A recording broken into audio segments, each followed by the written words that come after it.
I'm Nima Rajan. The Bank of Canada is keeping its key interest rate target on hold at 0.25%, but warning that it won't stay there for much longer. The trend-setting rate has been at its rock-bottom level since March 2020 during the first wave of the COVID-19 pandemic. This came as the economy went into a downturn and 3 million jobs were lost. The central bank today says the rebound since then, and especially over the last few months, has been stronger than anticipated. In a statement, the bank's senior decision makers say the economy is running at capacity. The rebound is why it now says it will no longer promise to keep its key policy rate at 0.25%. It says rates will need to rise to bring inflation back to the central bank's 2% target. Meanwhile, a new poll suggests that some Canadians are feeling more upbeat about the state of the domestic economy, though not quite as positive as they were before the COVID-19 pandemic. The annual Leger survey of economic confidence found that nearly 2 in every 5 respondents rated the economy as being good or very good, which was up from the same survey last February. Still, just over half of respondents weren't as chipper on the economy, with 54% rating it as poor or very poor.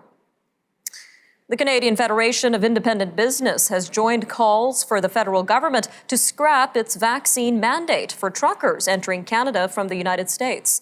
The association, representing small and medium-sized businesses, says the policy is creating supply shortages and driving up shipping costs. It says businesses were already facing a major supply crunch and inflationary pressures and can't handle any additional costs or uncertainty. The Canadian Manufacturing Coalition has also called for the vaccine mandate to be scrapped. Well, meanwhile, Transport Minister Omar Alghabra is pushing back against claims by some Conservative MPs. They are warning that the federal vaccine mandate for truckers will leave store shelves empty and Canadians will starve. He says there is no reason to fear food shortages will result from a small minority of truck drivers refusing to comply with the vaccine mandate. And he points out that scrapping the rule won't change anything, since the U.S. has imposed the same requirement. Meanwhile, Canada Unity, the group that organized the anti-vaccine trucker convoy, is calling on the Senate and Governor General to join it in a committee to reverse pandemic restrictions and penalties. A geophysical survey of a small segment of land surrounding a former Indigenous residential school in BC has identified 93 sites that display characteristics indicative of potential human burials. Williams Lake First Nation Chief Willie Sellers says the first phase of the investigation involved archival and photographic research, survivor interviews, and the geophysical investigation of some of the property of the former St. Joseph's Mission School. Chief Sellers says survivors recounted stories of incineration of babies who'd been fathered by priests and of many children who attended the school being unaccounted for. Heritage Minister Pablo Rodriguez says the government is pressing ahead with plans to ensure digital giants like Google and Facebook pay Canadian media outlets for reusing their news content. Mr. Rodriguez is consulting opposition parties about bringing in a bill modeled on action taken in Australia. This was where Facebook, now known as Meta, initially responded by blocking news on its platform before striking a deal with that country's government. A new area code is coming to Eastern Ontario and the Ottawa area. The Canadian Radio, Television and Telecommunications Commission has approved the new 753 code to meet demands for phone numbers in the region. It's expected to be rolled out starting on March 26th. The addition represents the first new code since 2010. This was when the 343 code was introduced to complement the existing 613 code. Well, January has been the 5th deadliest month of the entire pandemic in Quebec. 2 health experts say the 1,144 deaths are partly due to Quebec's slow campaign to get booster shots to people 70 and older living in their own homes. The province has the highest number of COVID-19 deaths in the country, both historically and in the past 2 weeks. The Alberta and Saskatchewan governments are working together to prevent the spread of a fatal infectious disease that affects wild deer, elk, and moose.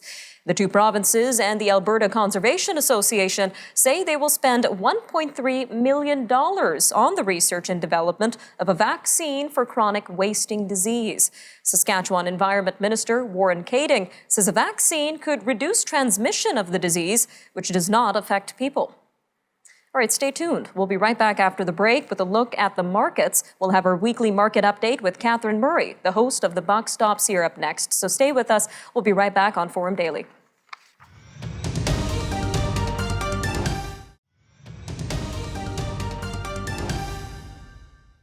Welcome back. Up next, we take a look at the markets with Catherine Murray, host of The Buck Stops Here. Take it away, Catherine. Thank you, Nima. Hello, everyone, and welcome to your weekly market update. I am Catherine Murray. Well, central banks were very much in the spotlight today. The Bank of Canada holding the overnight rate at 0.25%, in line with expectations, although the market was pricing in a potential rate hike. Instead, what the BOC did was to set the table for a rate hike in the March time period, saying that the slack in the economy has been absorbed. The Canadian dollar did pull back a little bit on the back of the news today. With respect to what they said in terms of inflation, and I'm sure you're feeling it at home, they did upgrade their inflation forecast to 4.2% from a previous 3.4%, which they expect to see then moderate to 2.3% in 2023. COVID was likely the deciding factor in terms of not raising rates today. And according to TD Economics, they expect rates heading to 1% by mid-2022. Bottom line, it seemed to be quite a tempered statement in terms of moving the markets. I would say likewise with the U.S. Federal Reserve, although since we've heard Jerome Powell, Fed Chair, speak, we've actually seen the markets pull back. But let me start by the statement, or with the statement, where they kept rates unchanged as well. But they said that they would be ready to raise rates, noting that inflation is well above 2%. The economy, they say, continues to depend on the path of the virus, and there are risks to the economic outlook. You actually saw the Dow move from about up 350 to close to 500, and is now, as Fed Chair Jerome Powell is speaking, trading in negative territory. It was somewhat of a balanced statement, but again, we're going to have to really wait and see how the markets want to interpret the statement in conjunction with U.S. Fed Chair Jerome Powell's comments. Bottom line, the initial reaction, though, was that it was a little bit less hawkish than perhaps feared, and the markets rallied on the back of that. Now, speaking of the markets, we did start 2022 on a down note. There's no doubt about that. We've seen declining markets across the board for weeks, of course, on inflation fears and what that might mean for the U.S. Federal Reserve. Again, holding rates unchanged, but watch out for March. It seems as though that's when we'll see the BOC as well as the U.S. Federal Reserve take their first initial interest rate hike. What we're seeing in the markets right now, this week, we've started the days off in negative territory for Monday, Tuesday, with afternoon rallies, real question marks in terms of whether or not those rallies can hold. Today, we were off to the races to the upside. NASDAQ recouping some of those big losses in tech. In fact, tech companies are leading the gains, as are home builders, autos, and some of those reopening trades. The bull case for equities, Fed aside, because that's important, we can always look at the fundamentals, are oversold conditions, strong earnings results, corporate share buybacks, Omicron peaking in certain areas, and a number of strategists also talking about how stocks can actually rise in a rising rate environment. Goldman saying that the market action we've seen so far is more representative of a market correction versus a bear market. And in fact, Citi is out there saying that their clients should buy the dip. Stock stories that corroborate some of the positive notes I've just mentioned. Microsoft, that stock up by about 4% today following their results. They are guiding for their cloud business, Azure, to reaccelerate. You've also heard from American Express saying that they are seeing solid demand and that spending is 25% higher than pre-pandemic levels. And we also see some positive results out of Texas Instruments. Away from that, though, of course, we are hearing about increasing costs, and that is an overshadow for the markets in some companies, at least in the near term. Kimberly-Clark, for one, guiding lower on the back of those input costs increasing. They did increase their dividend, though, so they are making some cash and willing to give it back to investors. On the analyst front, interesting to note some of the damage that's been done in the market. Analysts out there upgrading stocks. Chipotle, for one, has been upgraded. Just talking about some of the margin expansions that they've got. So positive there. Canadian markets, of course, continue to be buoyed by the energy sector. That sector continues to move higher. WTI was up yesterday as well as today. And it seems though the Russia-Ukraine situation continues to be a driver there. Do note, though, that there is no OPEC Plus meeting next week. They might try to increase capacity, but last time they did that, they only made it 2/3 of the way because of the supply shortage. In terms of earnings results here in Canada, AGF had some strong results. In terms of inline fourth quarter, better on the revenue and EBITDA front. Also be aware from an analyst upgrade, Superior Plus, SPB as the ticker there, was upgraded over at National Bank, saying that there's a nice opportunity, $15 price target there. Bottom line with respect to central banks, wait for March. We'll leave it there. Back to you, Nima. Thanks for that, Catherine. March will certainly be a month to watch. For more analysis and news on the markets and finance, be sure to tune in to Catherine Murray on The Buck Stops Here.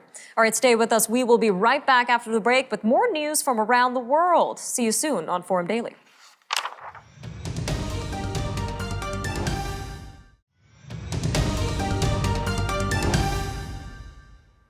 Scientists and health officials are keeping their eyes on a descendant of the Omicron variant that has been found in at least 40 countries, including Canada.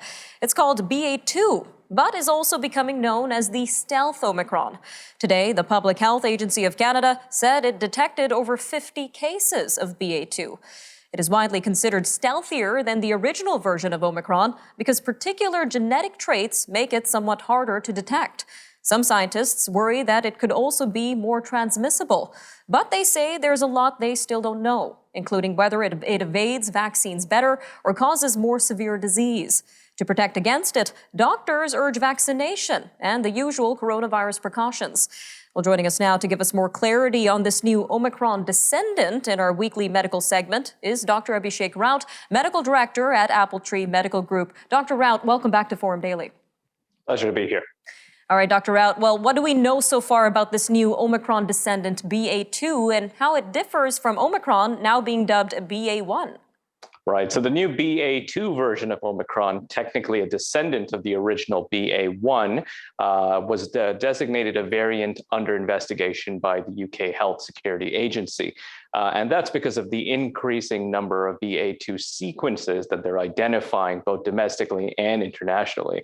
According to Denmark's government research institute, which is Statens Serum Institute, BA2 has some genetic differences compared to BA1 in certain important areas, but the most significant of these mutations really have been yet to be seen.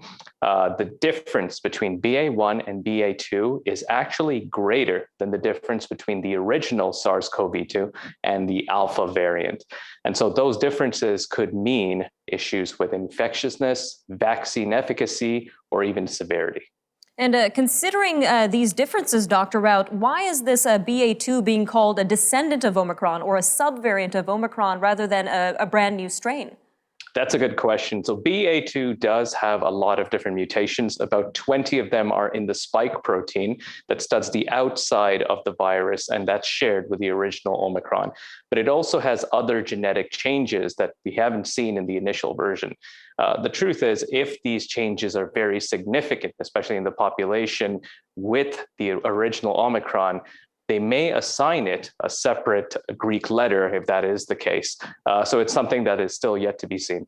All right, Dr. Raut. Well, we mentioned over 50 cases have been reported in Canada. Should Canadians be concerned? BA2 remains still a low proportion of the circulating viruses in the United States and Canada. There's minimal data right now that suggests whether or not BA2 is more transmissible than the original BA1. We know that the CDC, PHAC, and the European agencies are continuing to monitor these variants that are circulating both domestically and internationally. And we did mention over 40 countries have seen this BA2 subvariant. So how prominent is it in these countries? The mutant really appears to be much more common in Asia and Europe right now. In Denmark, it made up 45% of all COVID-19 cases in mid-January. That's an increase of 20% in just 2 weeks. The United Kingdom has also identified more than 400 cases of BA2 in the first 10 days of January alone, and that's why it has identified it as a virus under investigation here. There's still a lot of uncertainty around the significance of the spread of the viral genome. Well, taking that into consideration, Doctor, what does this say about the transmissibility of this variant or the number of hospitalizations compared to the original Omicron variant? That's a great question. And I think there's some good news here. But what we do know is from a transmissibility perspective, it might be perhaps slightly more than the original Omicron, but there's still a lot of research that needs to be done. In terms of hospitalizations, the hospitalization rates for BA2 seems to be minimal compared to BA1, which is great. Also, we do need to do further research on that, but we expect that the vaccines that we have will still be quite effective against severe illnesses with BA2 infections. And what are your recommendations right now, Dr. Rout, in terms of protection against this BA2 subvariant? Right, because the similarities of BA2 and the original Omicron, the same recommendations typically apply. So first, prevention is always better than cure. Prevention in this case is still wearing masks when we can, hand washing often, and of course, vaccinations and boosters. All right, Dr. Abhishek Rout, Medical Director at Appletree Medical Group. Always great having you on Forum Daily, sir. Thank you again, and we'll see you next week. Thank you for having me. We'll be right back after the break with a look at news from around the world as the U.S. Federal Reserve delivers an update. Kurdish forces recapture a prison from the so-called Islamic State, and Ethiopia's cabinet proposes ending its state of emergency. We'll have these stories and more after the break, so stay with us. We'll be right back.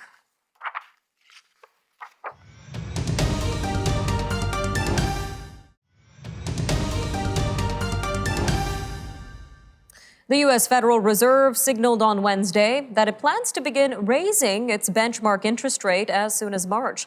This is a key step in reversing its pandemic-era low-rate policies. They have fueled hiring and growth, but also escalated inflation. And with high inflation squeezing consumers and businesses and unemployment falling steadily, the Fed also said it would phase out its monthly bond purchases, which have been intended to lower longer-term rates in March. The U.S. Embassy in Kyiv is urging all American citizens visiting Ukraine to consider leaving the country now. It says the security situation continues to be unpredictable due to the increased threat of Russian military action and can deteriorate with little notice. Several rounds of high-stake diplomacy have failed to yield any breakthroughs. Meanwhile, in a written response to Russia, U.S. Secretary of State Antony Blinken says the U.S. is not budging on Russia's demand that Ukraine be kept out of NATO. But he says the response contains offers for a diplomatic path to de-escalate tensions. This by addressing Russian concerns on other matters. American-backed Kurdish-led forces have ended a week-long assault by Islamic State militants who had seized control of one of the largest prisons in Syria. The soldiers also freed children that the militants were using as human shields. About 3,000 inmates have surrendered. The British-based Syrian Observatory for Human Rights says 124 IS militants, 50 fighters with the Kurdish-led forces, and 7 civilians were killed in the attack. Ethiopia's Council of Ministers has proposed ending the country's 6-month state of emergency now. Wednesday's proposal to end the state of emergency that was declared in early November must be approved by lawmakers. It was imposed when Tigray forces neared the capital of Addis Ababa. They withdrew under pressure from a drone-supported offensive. Witnesses, lawyers, and human rights groups have said that thousands of ethnic Tigrayans were held under the state of emergency's sweeping powers of detention. The United Nations chief is decrying the resurgence of anti-Semitism and urging the people around the world to stand firm against hate and bigotry anywhere and everywhere. Speaking at a commemoration service for victims of the Nazi Holocaust, Secretary General Antonio Guterres pointed to the hostage-taking at a Texas synagogue last week. He said he was alarmed to learn recently that barely half of the adults worldwide have heard of the Holocaust, which saw the murder of 6 million Jews and millions of others during the Second World War. Some 790 people who participated in anti-government protests in Cuba last year face prosecution for sedition, violent attacks, public disorder, theft, and other crimes. The announcement Tuesday was the first from the Attorney General's office since August. It was a month after thousands of Cubans protested in Havana and other cities. The demonstrations were the biggest and most unruly in decades in a nation where freedom of assembly is heavily restricted. Most of the suspects remain in jail pending the outcome of the mass trials. The International Monetary Fund wants El Salvador to drop cryptocurrency Bitcoin as legal tender and to strictly regulate the electronic wallet that the government has pushed adoption of across the country. President Nayib Bukele led the push to adopt Bitcoin alongside the U.S. dollar. El Salvador's legislature made it the first country to do so in June. Thousands of people in India watched a military and cultural parade marking the country's annual Republic Day. Nearly 500 school children, folk dancers, marching bands, floats, military hardware, camels, and stunt performers on motorbikes paraded from the presidential palace on Wednesday. Republic Day marks the anniversary of the adoption of the country's constitution on January 26, 1950. India won independence from British colonial rule in 1947. A monkey with ghostly white circles around its eyes is among 224 new species listed in the World Wildlife Fund's largest update on Asia-Mekong's region. The conservation group's report, released Wednesday, highlights the need to protect the rich biodiversity and habitats in the region, which includes Vietnam, Cambodia, Laos, Thailand, and Myanmar. The monkey, a species of Popa langur, was the only new mammal species identified. Others included dozens of reptiles, frogs, and newts, and 155 plant species, including the only known succulent bamboo. And it is the 12th annual Bell Let's Talk Day. The campaign aims at raising awareness about mental health and helps to end the stigma. Bell Canada donates 5 cents to mental health initiatives for texts and phone calls made by customers today, along with those who use the Bell Let's Talk social media frames and filters. Take care, Canada. We'll see you next time.